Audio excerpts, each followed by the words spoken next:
This episode is brought to you by LifeLock. Not everyone is careful with your personal information, which might explain why there's a victim of identity theft every 5 seconds in the U.S. Fortunately, there's LifeLock. LifeLock monitors hundreds of millions of data points a second for threats to your identity. If your identity is stolen, a U.S.-based restoration specialist will fix it, guaranteed, or your money back. Save up to 40% your first year by visiting LifeLock.com/podcast. Terms apply. Richard Nixon. Well, I'm not a crook. Ronald Reagan. Tear down this wall. George W. Bush. I can hear you. The rest of the world hears you. And Donald Trump. And a friend of mine for a long time, he only likes politics. If you ask him about how are the Yankees doing, he has no interest. If you ask him almost anything, he likes politics, and he's a professional at the highest level. Roger Stone. All of these presidents relied on one man to secure their seat in the Oval Office. That man is Roger Stone. This is the Roger Stone Show on 77 WABC.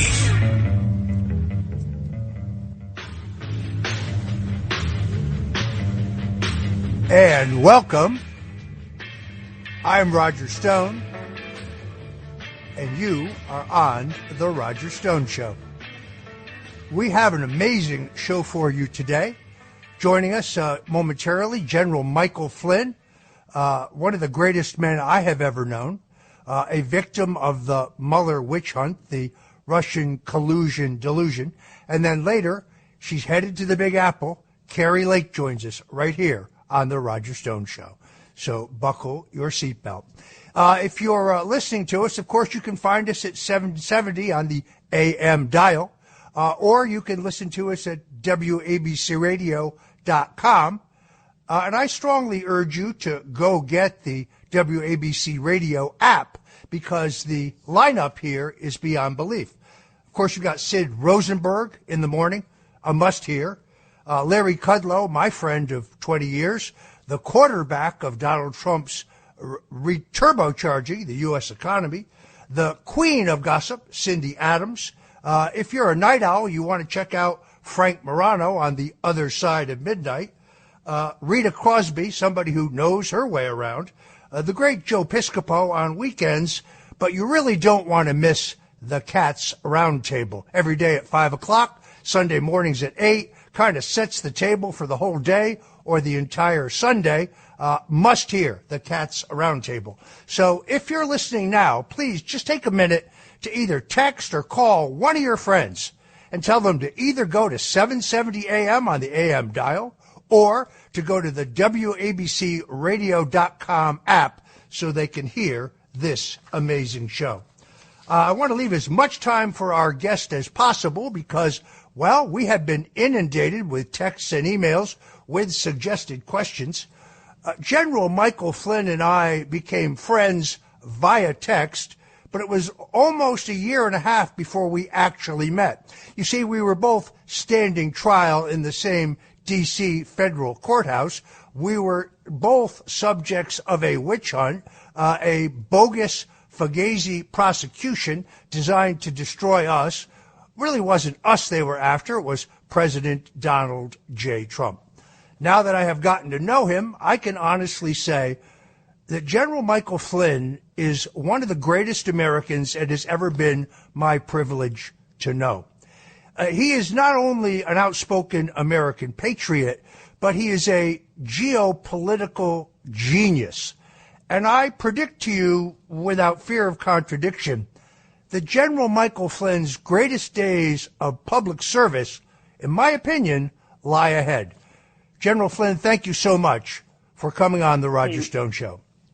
Roger, thanks for having me. What an honor it is to be on what I believe as we go into 2024 with this the most consequential presidential election we are going to have in our nation's history. That your show, is going to turn into the best political analysis that anybody can find, and I mean that. And I've been riding with you now for a few years, and boy, I'll tell you, your insights have just been so spot on. One of these days, too, I think because I hear the name Fugazi all the time. Fugazi, right? Fugazi this, Fugazi that. I think that would be another.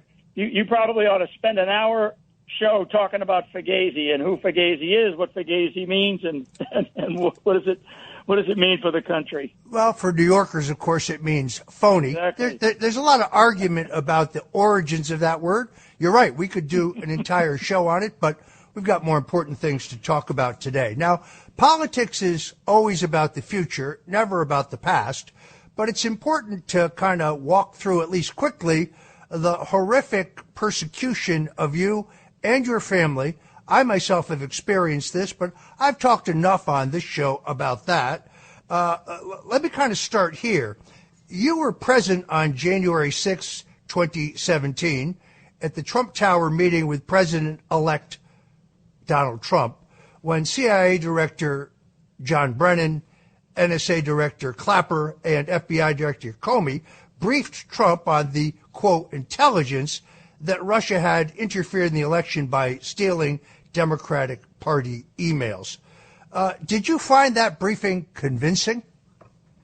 I did not find it convincing. And another person that was in on that briefing, actually I had set it up in Trump Tower, and I had coordinated because they had reached out to me as the incoming National Security Advisor. Jim Clapper actually personally reached out. I did not find that presentation convincing. Mike Rogers from the National Security Agency, Admiral Mike Rogers, was also there. He actually did the majority of the presenting, and I can tell you specifically because I asked the question to make sure that President Trump understood, President-elect Trump at the time understood that. I asked the question, how confident are you in this information? And good for Mike Rogers, for Admiral Rogers, he described his level of confidence as being moderate, meaning that he wasn't convinced that the intelligence that they had was worth a damn, frankly. While the others, Brennan, Clapper, Comey, they you could tell they were squirming in their seats a little bit. And what was more interesting to me, and what we have learned since that famous presentation to Trump up in Trump Tower on the 6th of January of 2017, is the meeting that was held in the Oval Office the day prior. Okay, that's where very, very now famous meeting. We have all of the suspects. We have all of the 90% of the evidence that has already been exposed. And that meeting was with Obama, Biden, Comey, Clapper, Brennan, Susan Rice, Sally Yates, Deputy Attorney General, and the entirety of that meeting was to figure out how to get rid of General Michael Flynn, the guy that is speaking right now, which initially everybody that the reporting at the time, people were reporting on it as though they're having this meeting, and this meeting is about the presentation to Trump the next day. That was only part of what that meeting was about. The main effort for that meeting on the 5th of January 2017 was to figure out how do we get rid of General Michael Flynn? How do we remove him as fast as we can from a critical position as National Security Advisor? That we already know to be true. That has come out in not only the Durham report, but Durham's recent hearing, and much of the evidence that we were able to fight for and expose while I was fighting back, trying to get my case dismissed from a judge who was became judge, jury, and executioner that exposed the corruption in our judiciary for the world to see in the likes of Judge Sullivan back in my case. So that meeting on the 6th, it was initiated really prior, but principally by an Oval Office meeting on the 5th. And we now know the conspiracy, not conspiracy theory, Roger, the conspiracy to basically undermine a duly elected president of the United States, President Donald J. Trump, to undermine him at that time. And that's the dates. Those are the critical dates that conspiracy came into fold here. One of the big disappointments for Durham, from my perspective, and this is where I think the House, if they have the guts to do it, but one of the things that Durham did not do, and it clearly came out during his hearing, was he did not bring in any of those characters that I just mentioned. He should have actually brought in Obama. He should have brought in Biden. He should have brought in Comey. McCabe is another one. Strzok is another one. Those are just other names that are part and parcel. Certainly Comey, Brennan, and Clapper. Yates would have been another. Rice would have been another under subpoena, and question them while he was doing his investigation. But he failed to do that. So to me, of all of the, there's some silver linings in the Durham report. There's some silver linings in the hearing, but I actually now believe that this to me is just a one massive cover up by the Department of Justice and John Durham. To me, based on my reading of what he was told to do by Bill Barr, the Attorney General, toward the third part of Trump's administration, John Durham failed his mission. He failed his mission to basically execute what he was directed to do, and by failing that mission, he is causing the American people to now have to drive at least the House of Representatives to at least initiate impeachment proceedings against President Biden. And I find it very, very difficult. I personally find it difficult to even say President Biden, but I'll give him that because of the madness that we experienced during 2020. But everybody knows that what we are. There's nobody wearing Build Back Better baseball hats, Roger. Okay, there's nobody out there, in the country that you see wearing that kind of cap on their head, touting the fact that they love this guy. I mean, no one. So we have, to me, this is my right to say it. We still have the First Amendment of freedom of speech. I believe we have an illegitimate president in the White House. I believe that we have people, and just look at what we know in terms of the alleged bribery scheme that he and Hunter are now a part of. And this is just so outrageous. It's so outrageous. So we must now, as Americans and as citizens, we now have to reflect on what is it that we can do, right? What can we do? Because we clearly see elected officials, particularly at the federal level, who a lot of them are listening to your show because they want the insights that you as this political master, this political genius, has. They want to know, what is it that the American people are upset about? Well, I can tell you, the American people are upset about a range of things. And I would tell you that we have two things that our founders gave us. One is courage. Our founders made the decision to demonstrate courage. But the second thing that our founders gave us and put it into the DNA of every American is something called accountability.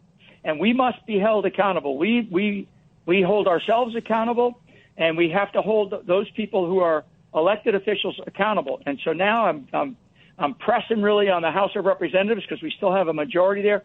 You must hold this White House. You must hold others in the previous administration to President Trump accountable.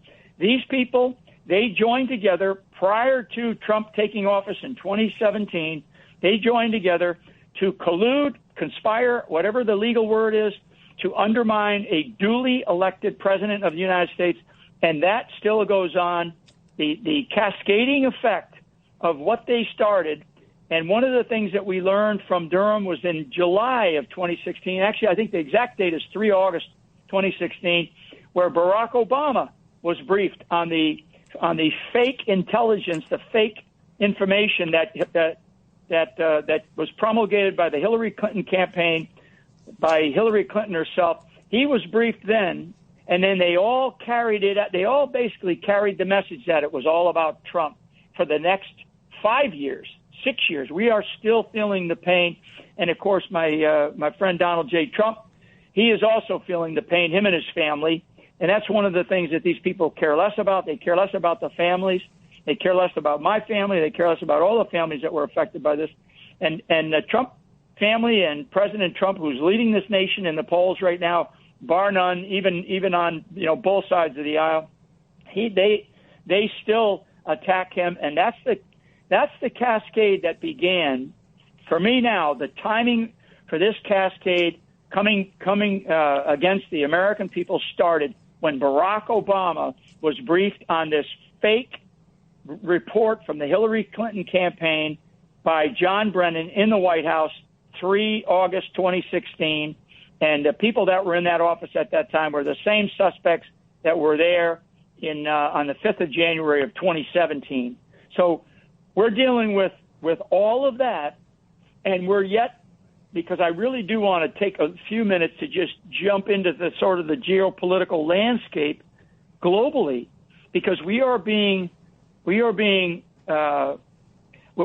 led down a path where we have all these other emergencies around the world, these distractions. And I want people to understand that the crescendo of noise, this noise that continues to uptick to a crescendo, that crescendo has not reached its zenith yet. It has not reached its the moment of true crisis yet. But the stuff that's going on over in Ukraine, all this noise that just happened, I mean, the Wagner group who just staged a mercenary group of people who just tried to stage a coup in Russia. When we look at all of that, when we look at all the background of that, we had people in the mainstream media, Roger, championing the Wagner group. It's a bunch of mercenaries who are only loyal to money. So whatever you think, what happened just in the last couple of days is an extension of this endless war where there are neocons and there are neolibs. There's people on both sides of the aisle who love war. We have got to stop the dying. And I think it's an NBC article where Joe Biden is talking about the use of nuclear weapons. I mean, so that's one aspect. And then we jump over to the other side of the world where we have China. China not just breathing down the throats of an independent Taiwan, but China is now, it appears now, is going to initiate a second Cuban Missile Crisis in Cuba again, okay, where China is now talking about not only doing intelligence collection capabilities from Cuba, but they're also talking about putting on the island of Cuba what I would describe as offensive military capabilities. And I said a little bit tongue-in-cheek the other day, Roger, that China really doesn't even need to do all that because they've infiltrated every reach of our government to include right inside the White House, right? I mean, the Chinese have us by you-know-what. And when this latest text by Hunter says it all. It says it all. But the Chinese are now going to do something that's kind of an in-our-face, and it's going to be on the island of Cuba. And then we're going to say, China, we're going to beat our chest. The Biden's going to beat his chest and say, we can't have China doing this. You're going to have the State Department saying things. And then China's going to turn right around and give us the big middle finger, and they're going to go, well, look, you guys are talking about use of nuclear weapons on the frontiers of Russia. China and Russia are great allies right now. They're probably the two leading allies. If we had to go into a war against another global alliance, the two leads in that global alliance would be China and Russia, and never mind a whole bunch of other nations that represent over 50% of the world's population. So we have a geostrategic map. And I haven't even mentioned the border. I haven't even mentioned the invasion of the border. We'll get there. We'll get there. Folks, if you're just tuning in, this is The Roger Stone Show on WABC Radio, and I'm introducing General Michael Flynn, retired Lieutenant General, the 24th U.S. National Security Advisor for Donald Trump. And we're going to get into a lot of those geopolitical questions. It is meaningful to me that when President-elect Donald Trump met with President Barack Obama, Obama's advice to him was, he said, Mr. Trump, you can appoint anybody you want to your cabinet, anybody you want to your government, but the one guy you should not appoint is General Michael T. Flynn. And thank God for the fact that Donald Trump had the courage to turn around immediately and appoint you as his national security advisor. I personally happen to believe that they conspired to fire you because they recognize your expertise and intelligence, and that you would be the one guy who could see through the falseness of the entire Russian collusion hoax. Now, I know you have a lawsuit pending against all of these perps. It is extraordinarily difficult to sue the federal government. I think you have found a way to do that. But I don't want to talk about the past as much as I want justice for you and your family, just as I want justice in my own case. But let's get back to what happened yesterday in Russia, because many, many people are confused. There are some who speculated that this was a CIA-inspired operation to destabilize Putin. There are others who argued that this was staged by Putin for some internal political reason. The mainstream media, who are essentially cheerleaders for the corrupt Zelensky government, argue across the board that Putin is now weakened. What happened yesterday? Put this in terms that my listeners can understand. Yeah, so first of all, the Wagner Group is a mercenary group. They actually operate not only in Ukraine and, of course, western part of Russia, but they also operate down in Africa. They operate down in Sudan. So the Wagner Group is one of these groups. It's a large group. They have the leadership that the Prigozhin guy that was just shown here over the last couple of days on TV and such. So it's a mercenary group. They work for money, period. The one thing that they failed, and if you're looking at because there's a failed coup. When you plan a coup, if you don't plan and if you don't plan to kill the king, you better not execute the coup. Okay? And so what this did, this is going to strengthen Putin. Okay? Because remember what I just said. Wagner is a mercenary group. They work for money. They don't work for the loyalty of nations. It's not love of country. Where Putin came out, made a statement, and it was all about love of country, and we're not going to allow this. And essentially, what happened was the hierarchy in the military, in the security state, and I do think that one of the things that Putin was probably really smart about, and he's probably working these next couple of days to do it, is he's going to flush out those that were on the side of these mercenaries. So there'll be some of that coming to Jesus for those people that were behind that were insiders, so to speak, that were part of this coup attempt. Now the coup attempt failed. Now what's going to happen? This is going to cause somebody like Putin, who like him or hate him, Putin is the leader of Russia and a nation that feels threatened on their frontiers. Now, when we talk about Ukraine and what's going on in Ukraine, I mean, this is one war that we have had so many lies, so much deception that has come out of our media, particularly the media in this country. I mean, it's so hard to find out what the truth is, whether somebody's winning or losing.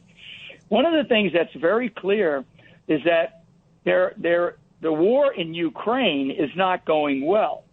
One of the things that I read today, Roger, and for your audience, is that now we're starting to hear some of the underpinnings of what Russia will now do if they start to receive fire from some of these missiles that have been provided to the Ukrainian military from the West, principally from the United States of America. And if they start firing from places around the country outside of what are defined as the limited objectives, which are the two eastern Donbasses and provinces and Crimea, then we're going to see the war escalate. We're going to see it escalate. And one of the things that I worry about, because we've talked about it, and I mentioned it just a little while ago, Biden's even talked about it, and Biden doesn't know which end is up. But when we talk about the use of nuclear weapons, and people they flippantly go, well, tactical nuclear weapons, like it can be minimized because we call it tactical. The yield on a tactical nuclear weapon could potentially destroy half of Europe. I mean, in some cases, because of the capability and the ability of these weapons. So I'm concerned right now that we could move into a place if we don't find leaders, and I'm talking about world leaders who can step stop the dying and decide how is it we are going to end this conflict, because this conflict will not end well, and it will not end well for either the West, and this is principally Europe, but certainly we continue to pour resources in there, money and blood and treasure, and it's not going to end well for Russia either. One of the outcomes of having a different leader in Russia, one of the outcomes is that you may get somebody who is far worse than a Putin, right? You may get somebody who says, you know what, we're gonna take this one, and we're gonna go in, we're gonna kick these guys' butts, and we're gonna move on Europe, we're gonna move on Poland, we're gonna move on Hungary, we're gonna move on Estonia, we're gonna move on some of these other nations on the periphery of the Ukraine. So we need to now allow for cool heads to prevail. The problem is that when we look inside of our own nation and we look in the Oval Office, we do not have somebody who has all of their faculties, as far as I'm concerned. I mean, I don't see it. I mean, maybe there's listeners among your audience that see it. I don't see it. And we definitely don't have a group of globalist leaders over in Europe. They all seem to want to continue to drive us to more and more war. Anytime a war is protracted, anytime, in the history of warfare, the more protracted the war, the more resources are expended, and it's never good for those that have to expend those resources. And those resources are people in terms of blood, and treasure in terms of money and the cost.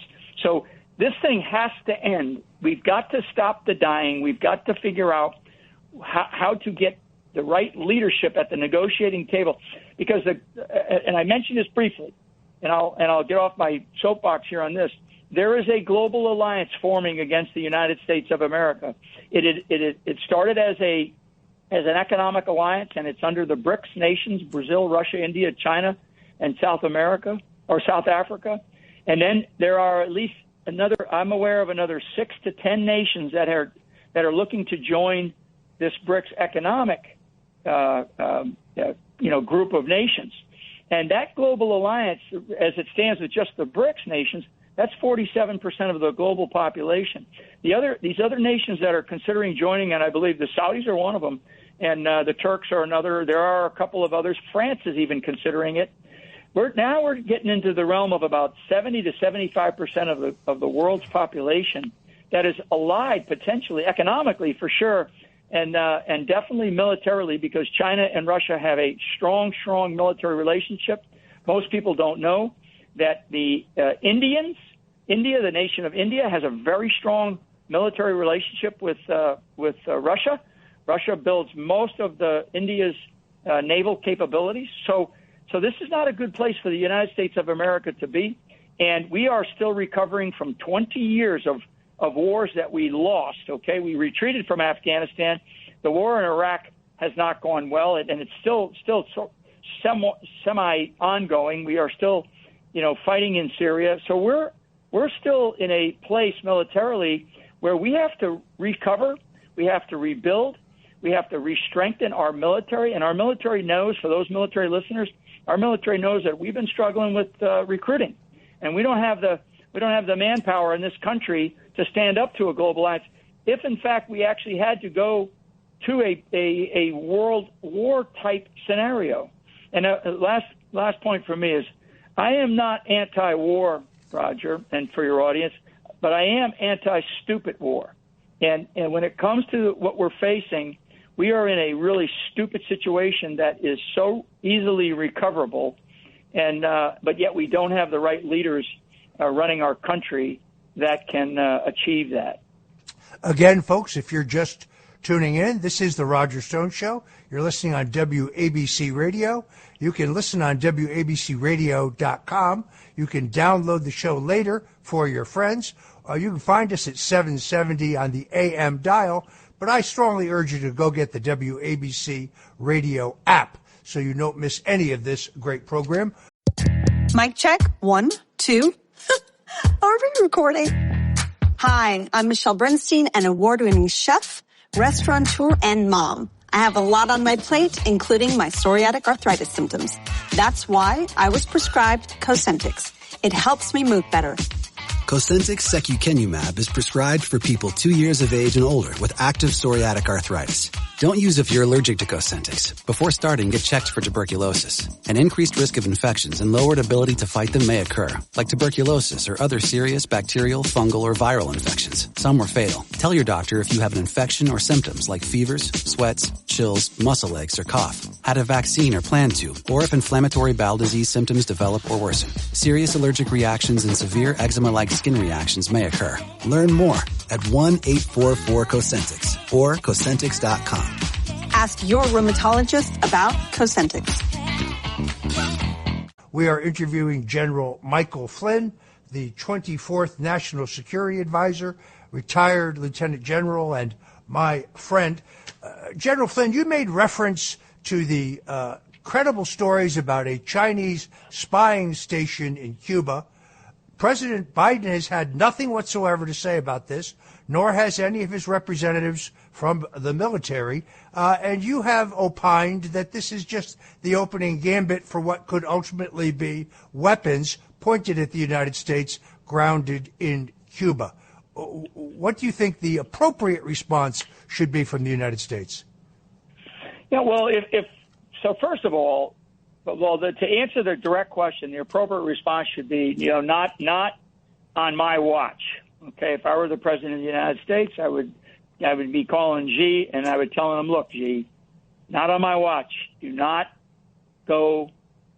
cross that line, and do not, go there. I mean, intelligence collection capabilities, listening sites and such, that's one thing, and they exist.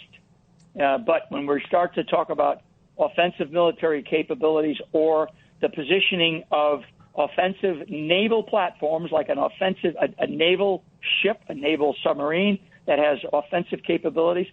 One of the things I want to make sure that your audience understands, and most people don't, under Barack Obama pretty much gave up the entirety of the Panama Canal to China. When you look at this is really an important piece of geography that everybody needs to understand. And if anybody's been following some of the great journalistic reporting by Michael Yan, who's been down in the Darien Gap, the number of Chinese that are crossing into Panama and coming up this way is, it was reported about a month ago, they were coming up at about 1,000 a day. But the Panama Canal is almost lock, stock, and owned by Chinese companies, okay? And they're able to transit the Panama Canal, whereas in the past they had to go around the Arctic, or they had to go around the southern hemisphere of South America, and they had to go that way. Well, now they can go directly through the Panama Canal, and when they're able to go through the Panama Canal, that cuts down so much time and so much in terms of resources, fuel, all the kinds of things that you can imagine if you had to shorten the trip between China and the Mediterranean, right? China and Europe, and by using the Panama Canal. Well, we owned it right up until Barack Obama just opened it up and gave it away. And so the Panama Canal matters, because when we talk about Cuba, if we start to see offensive naval capabilities coming through the Panama Canal that are Chinese, right? Chinese naval ships coming through the Panama Canal, and then routing themselves up into a Havana Harbor or something like that. I mean, that's a big deal. That's a big deal. And it's something that when I look at the sort of the strategic view of the world, and I look at how forces are aligning and how nations are aligning and how capabilities, meaning now I'm talking about, carrier battle groups, submarines, aircraft, missiles, the kinds of offensive capabilities that we could find ourselves having to defend our nation from. I start looking at the big ticket issues like this, like how do you get stuff from point A to point B? So the Panama Canal I've been paying attention to for the better part of a decade and a half, almost on in some cases on a daily basis. Now with this newest information coming in about the Chinese potentially using Cuba as a platform, I mean, again, back to what I said, not on my watch, not on our watch. And so we should be demanding of our leaders and the mainstream media, why aren't people talking about this? I mean, I'm glad that we're able to have this conversation on your show today. And this is the kind of stuff that we need to be talking about, because if the Chinese get a foothold in Cuba, then, because they already have a foothold in Africa, they actually have multiple footholds in Africa. They have a foothold in Algeria. They have a foothold in Egypt. They have a foothold in East Africa, in Djibouti. They have a foothold in the Gulf of Guinea off of Nigeria. I mean, the Chinese are expanding their footprint globally, and they see themselves as the 21st century leader of the world. Okay, they are going to be the ones that are trying to drive us to a new economic system. You know, this global credit system that the Chinese currently use, which basically means, you know, at the end of the day, it means, well, if you needed to fill your truck up twice a month, you may not be able to do that. You may only be able to fill it up once a month because the government says, sorry, you've already gotten your allocation of fuel for the month. I mean, that's what communism does.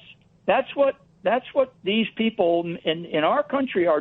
There is a element in our country, this Democratic Socialist Party of America, this Marxist left, that is driving our country to a version of communism with American characteristics.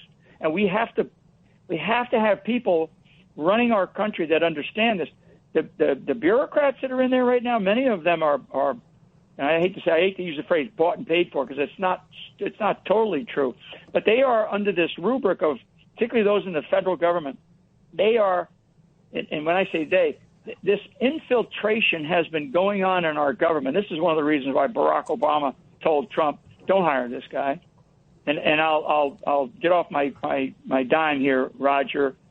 Had I been able to stay in that job, and and I don't just blame the Barack Obama and his minions, because there were some in the Uniparty that were part of this, and that'll come out of it another time. But had I been able to stay in that job, the Mueller investigation, Roger, would never have occurred. Never. Okay? And that's a time when I use the word never. It would have never occurred.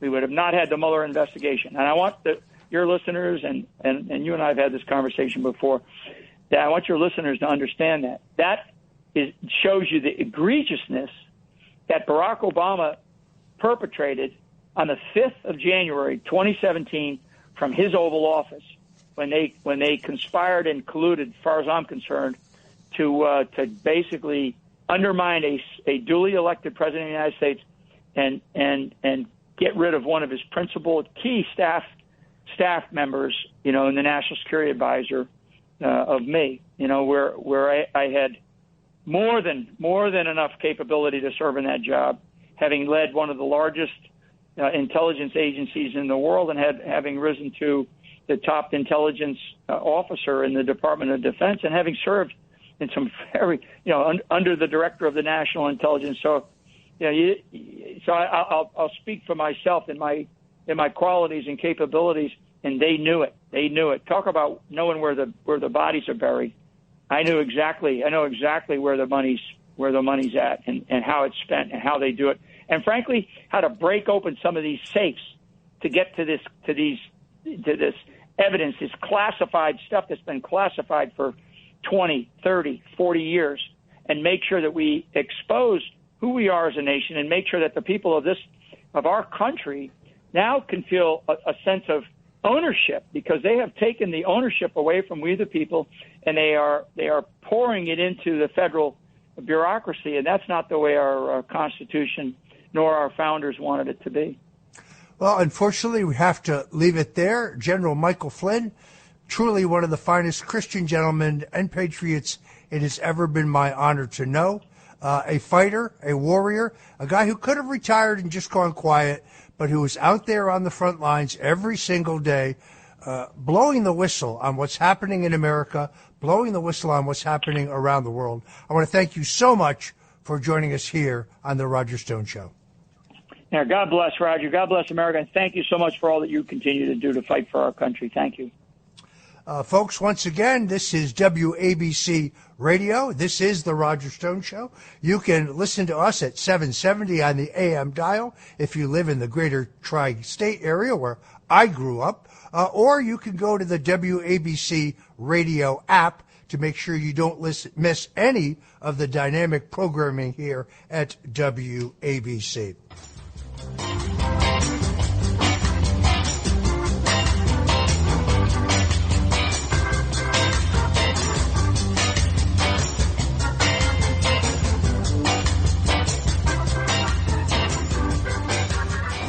It's the Roger Stone Show on 77 WABC. Richard Nixon. Well, I'm not a crook. Ronald Reagan. Tear down this wall. George W. Bush. I can hear you. The rest of the world hears you. And Donald Trump. And a friend of mine for a long time, he only likes politics. If you ask him about how are the Yankees doing, he has no interest. If you ask him almost anything, he likes politics, and he's a professional at the highest level. Roger Stone. All of these presidents relied on one man to secure their seat in the Oval Office. That man is Roger Stone. This is the Roger Stone Show on 77 WABC.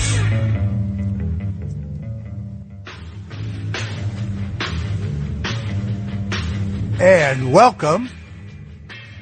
I'm Roger Stone, and you are on The Roger Stone Show. We have an amazing show for you today. My next guest is someone I have referred to as the single most talented political figure that I have seen since I worked for Governor Ronald Reagan. Kari Lake is one of the most dynamic communicators that I have ever seen. I'm absolutely convinced that she has an extraordinary political career yet ahead of her. I also believe that her greatest service to the American people lies ahead. And I saw this comment the other day on Twitter where someone said, I don't know whether you like Kari Lake or not, but you got to admit she's a five-alarm smoke show. Now, that's not the way I would have put it, but she's just as attractive as she is intelligent and as she is as informed. Kari Lake is headed to the Big Apple, and therefore she joins us now. Wow. I can't even believe that introduction. Can you please do that again? You just, you pumped up my ego. Thank you, Roger. My goodness. Good to be with you. I am delighted that you could join us. You're headed to New York. Now, many people don't know, but you add a new credential to your career. You've been a newscaster. You've been a journalist. You've obviously been a candidate for governor of Arizona, a race that I believe that you won, but has been taken from you through anomalies and irregularities that we're not going to go into today because... And just plain cheating, okay? All right. It needed to be said. You have a new hit song entitled 81 Million Votes, My Derriere, because we have the FCC listening. But it is a giant hit. We unfortunately had to shorten it. I wish I could have said derriere. It's a giant hit, and you can dance to it, as they say. But you have a book out, and you're headed to New York and New Jersey to promote your book. Tell us about that. Yes, shortly after our victory was stolen from us, much like it was to President Trump in 2020, except actually they did this in broad daylight in 22, I had many publishers and individuals reaching out to me saying, you have to write a book. We want you to write a book. And I'll be honest, I was in a dark space. I was like, oh, I'm so angry at what they did. Not really just to me, but what they did to the people of Arizona. I thought this would be I'd almost have to write a slasher book, a horror book. I was in such a dark space. But then I started, putting the pen to paper, and I found it to be very cathartic. Of course, 30 years as a broadcast journalist, I love to write. And it was a time when I was just, it was over the holidays and meeting with a lot of attorneys and putting our case together. And we put together a great book.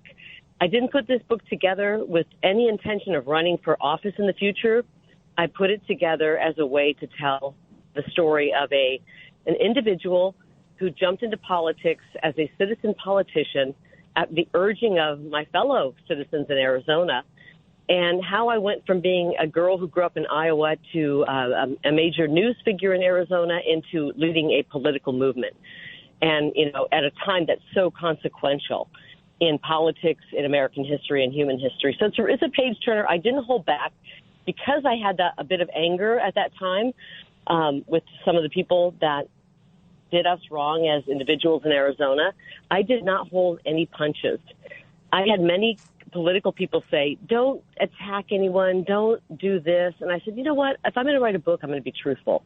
So there are some big old surprises in there about some of the figures in Arizona politics and national politics that will probably surprise people when they read it. But it is a page turner, and it's out this week, and we're going to be in New York tomorrow, and we're doing a book launch tomorrow night.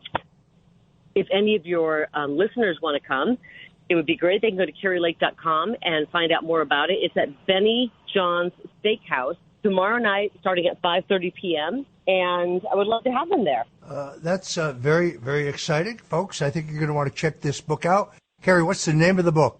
Okay, I have to apologize for the noise. I am on the streets of the swamp. I'm in D.C. right now, and a bunch of trucks are going by. It's called Unafraid, and I was going to just title it Unafraid, and then we added a subtitle just to make the people who were trying to bribe me out of getting back into politics nervous, and so we added Just Getting Started. Because when about 2 months ago, a very powerful figure came to me and said, I have to come to your house and talk to you about something, and tried to bribe me bribe me into putting my political career on hold for 2 years because they don't want me on the ballot in 24. I realized at that time that this deep state, uniparty, disgusting, corrupt apparatus will do anything to keep politicians who are fighting for we the people off the ballot, such as Donald Trump, me, and other MAGA America First candidates. And so it really was at that point. They thought that I would take their offer for a ton of money to get out of politics, and that's what encouraged me to consider running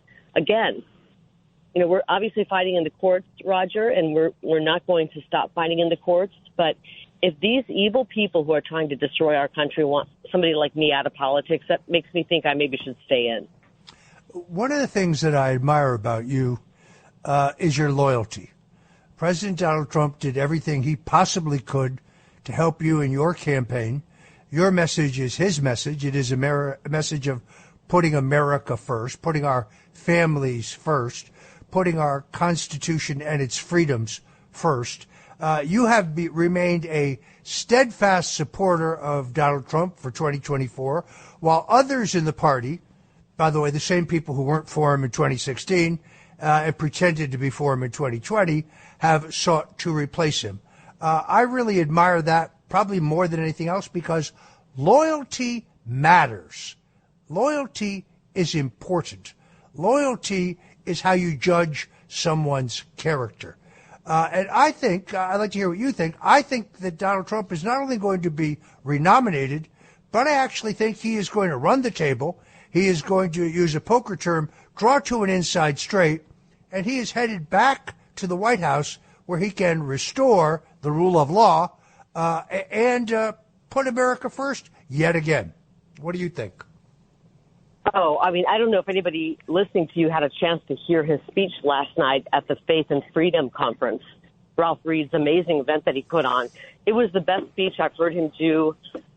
I mean, it has to be top 3 best speeches of President Trump. It was so good. What he is going to do, his policy, his Agenda 47 is so powerful, so transformative, so needed right now. And I wish that the media would ask him about it. I was so frustrated watching Brett Baer's interview. Of course, I mean, Fox is Fox.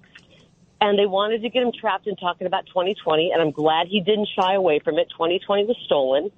But they refuse to talk about his agenda. Meanwhile, when they do this interview with Ron DeSantis, who has shown himself to have major character flaws, stabbing people who helped him in the back, they go, what are you going to do your first 100 days in office? That's the kind of softball interviews they give him.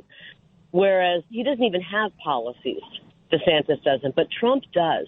And his policies are meant for this time, to steer us out of this nightmare that we are in, this debacle that we call Joe Biden. that is who's a puppet of the CCP, who's sold out to the highest bidder and doesn't give a damn about the American people. And President Trump has shown with his Agenda 47, he's going to flip this thing around so quick, we're probably going to get whiplash, and we're going to be winning again in such huge ways. So I'm really excited about it.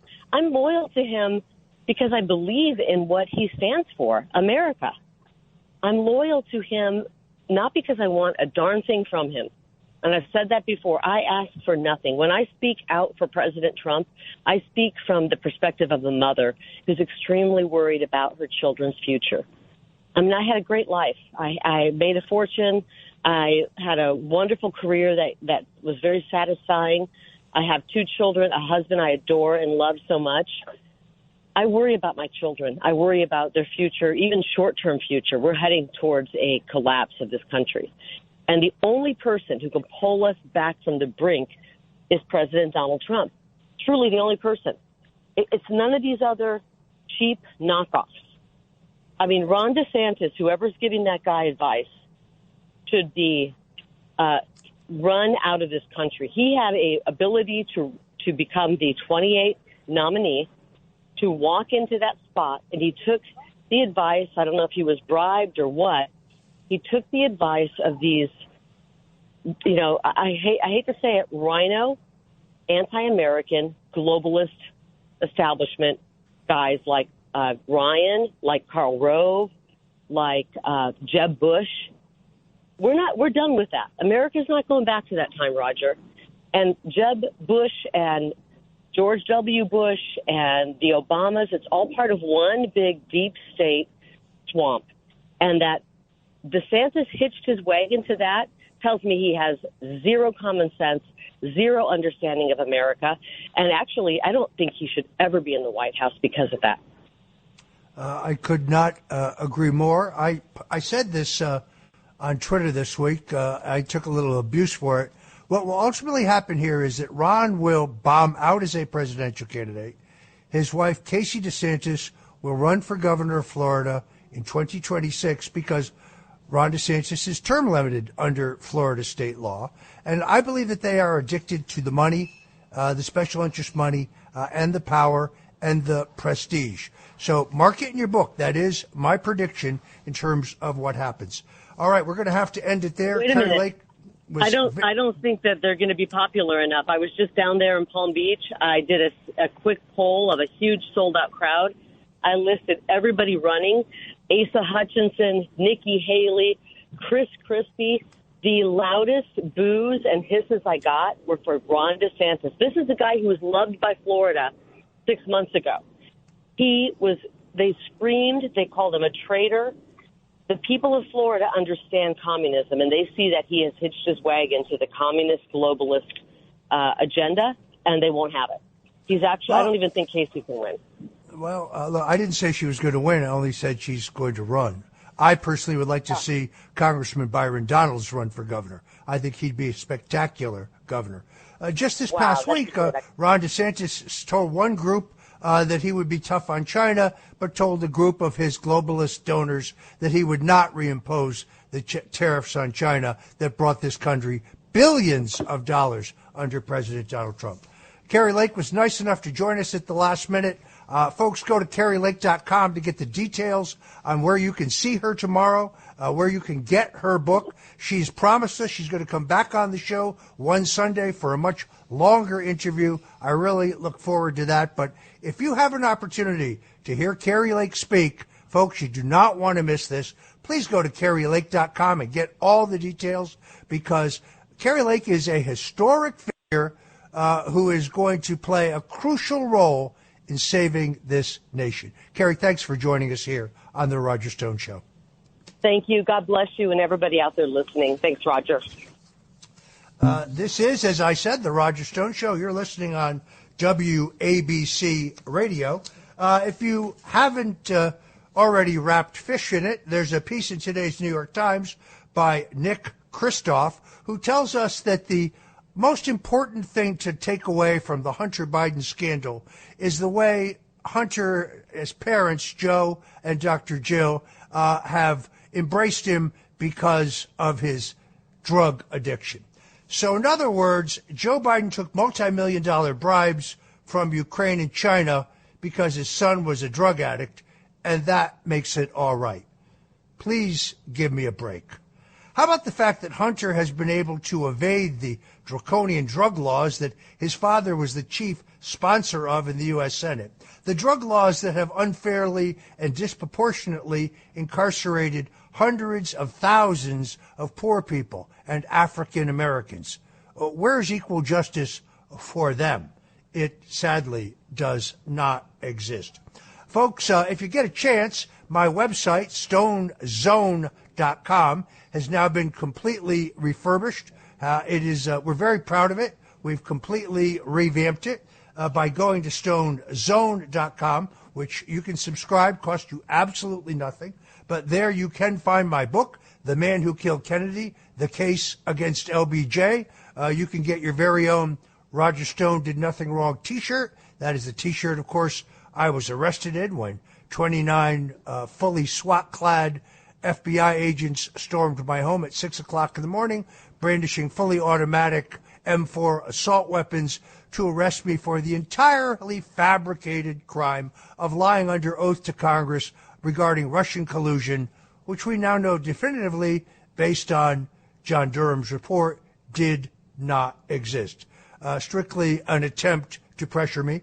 I did get one email I want to respond to. Last week on the show, somebody asked me for my mother's recipe for Sunday gravy. If you're Italian American, as I am, Stone being a name plucked out of thin air by some clerk on Ellis Island, I want to shout out to all my Corbo cousins out there in the greater tri-state area, because that is the family name, Corbo. We're from Sicily. I did get a question who said, I heard your recipe. This is from Noreen in Borough Park, who says, I heard your recipe for Sunday gravy, but I want to ask you, if I don't have time to cook, what do you recommend? There's no payola here at all, folks. I got to say this. Michael's of Brooklyn. I get not a dime from them. I'm not paid by them. I just love good sauce. And if you're in a hurry and you want to find the closest thing to homemade, Michael's of Brooklyn. There's no payola here, folks. It's simply good. Maybe if I'm lucky, they'll send me a case or maybe just a couple bottles. But it's some of the best sauce you're going to find from a jar, and that's saying a lot. This has been the Roger Stone Show on WABC. Again, grab that WABC radio app, because you don't want to miss the Cats Roundtable. You don't want to miss Larry Kudlow on Saturdays. You don't want to miss Cindy Adams on Sundays. You don't want to miss any of the amazing programming you can only get here at the powerhouse, WABC, making AM radio great again. I'm Roger Stone. This has been the Roger Stone Show. I want to thank my guests, General Michael Flynn and Carrie Lake, for joining us here. I look forward to next Sunday at the same time, 3 o'clock, the Roger Stone Show. If you don't live in the tri-state area, folks, go to WABCRadio.com. God bless you and Godspeed.